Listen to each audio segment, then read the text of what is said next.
Why is the president telling us about his shoes and his cheap suit and not telling us that this is how much we have done as government? Well, I think it's a mix, like every Sona. There's good, there's bad, and then there's just stuff that's not ever going to happen. He speaks as if he's an economist, or he speaks as if he's an analyst. He's not speaking as if he's a leader of a country with a clear program of action and with a clear track record of actions. There was a lot of commitment to job creation, to economic growth, but we would have liked to have heard what the targets were and how we were going to measure when those targets were going to be achieved. We do hope that with regard to the unrest in July, heads will roll because the report independent report was quite clear that the security cluster failed us, and the President went as far as saying that Cabinet would be responsible for acts of omission or commission.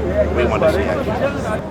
We don't have security in South Africa, but people like Bheki Cele must be ashamed of themselves.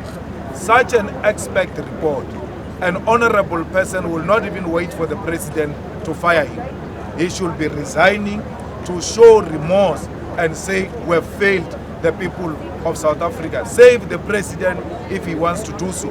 He won't, because they are all driven by personal interest and not desire to serve the people. There's an expert report that says they failed. I want the National Commissioner that we work together in a full understanding that our job is not in the alignment to the factions, as has been a call of them, but the person that when it comes to the crime intelligence, we are together, we are working in unison, both physically and mentally, and both in understanding that it is our first prize is to deal with the crime of any other. We're not going to attract investment in South Africa until we start to get reliable water, electricity and safety right here in the country. And like everything, it comes down to implementation. You can stand up on that stage and say whatever you like.